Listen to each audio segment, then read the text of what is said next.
Here's the grids for the second race for the Suzuki Swift Sport Cup. Cody McMaster off the pole alongside William Bamber. Ben Dallas and Scott Harrison make up row number 2.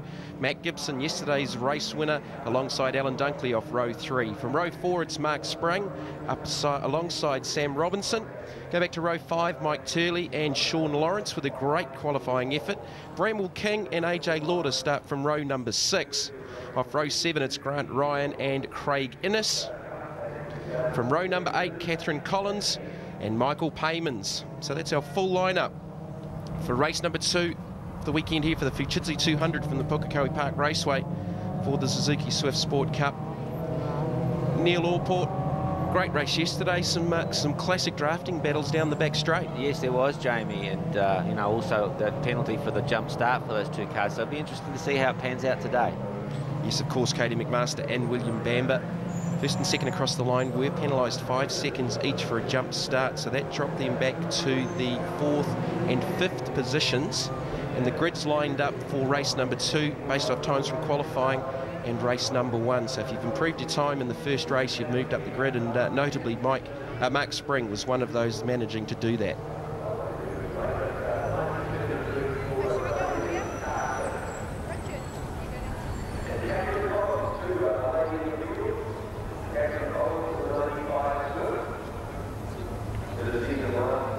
So it's Cody McMaster, two-time and defending Suzuki Swift Sport Cup champion, off the pole for race 2 in the Suzuki Swift Sport Cup.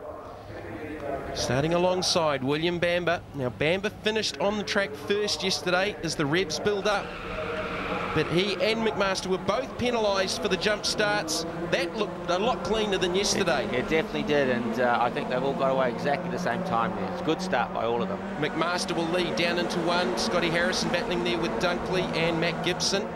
Gibson taking the race 1 honours with the penalties to Bamber and McMaster. Harrison runs a little bit wide, and you don't want to mistime the run through the S's because it compromises exit speed off Castrol. Yeah, the exit speed is everything in these little wee cars. They've got no power, so getting on the gas as soon as you can is just paramount to a good lap time here. Big lineup down the back straight. Lap 1, Pukekohe Park Raceway, and Bamber is tucked right up underneath the rear bumper of Cody McMaster, and really that battle will look to continue from race number 1. I think it will do, and there'll probably be 3 of them there that'll be all fairly close at the end, and this drafting is going to be very important again here. Also, it's a lot cooler this morning, so it'll be interesting to see what sort of an effect that has on their lap times. Nice fine weekend in Auckland, which is good to see.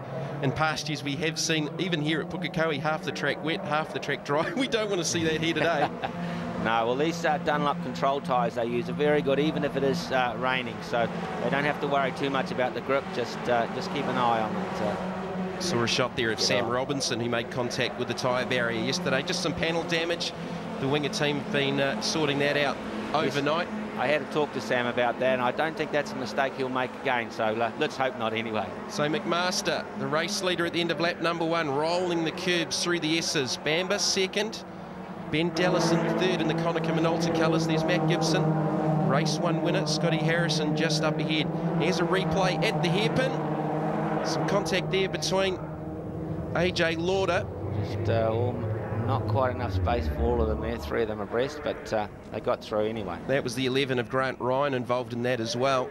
So yesterday's race 1 order was Matt Gibson, Ben Dallas, Alan Dunkley, then Bamber and McMaster. Scott Harrison rounding out the top 6 with the penalties applied. Ben Dallas pulls out alongside Bamber. That's a long way around there, so I'm not sure he'd ever make that move stick, but I suppose he's still just sussing him out, but doesn't want to pull out of the draft too quickly. So this big field, we've got 16 cars here this weekend. 20 cars have been built, so there's still a couple possibly to come out for the balance of the series. And a great breeding ground for our future champions in the sport, because a lot of these drivers are so very, very young.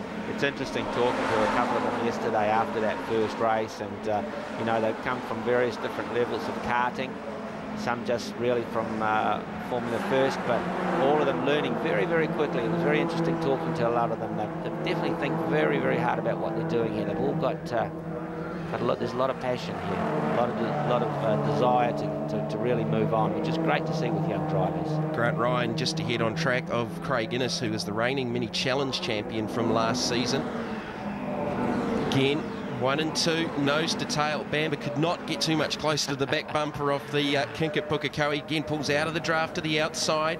Yeah, I'm not sure that's still the right move, but he's probably just being a little bit, he's getting all over the place a little bit and just keeping them all guessing in front of him, but it's not something you want to do too often. You can open the door, we saw it yesterday, to the car right behind you.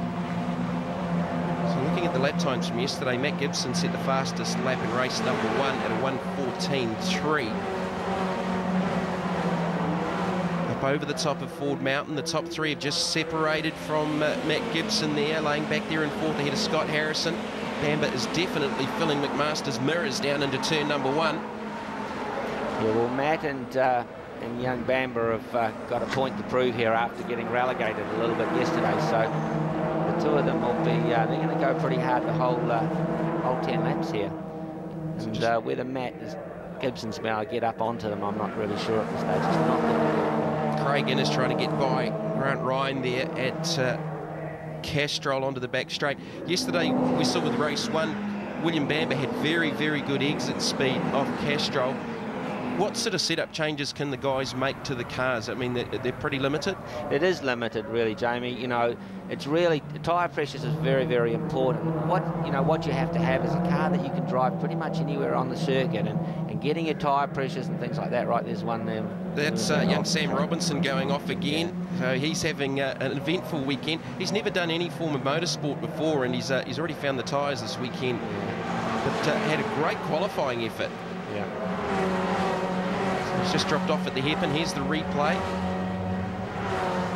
You're just running a little bit wide. I think he was dueling there with Mark Spring for position. The Henshaw signs number 7 going off track. Outbraked himself a little bit there.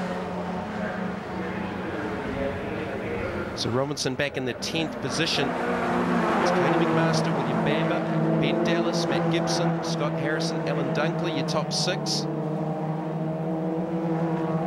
We'll be back from Pukekohe after the break with more action from the Suzuki Swift Sport Cup.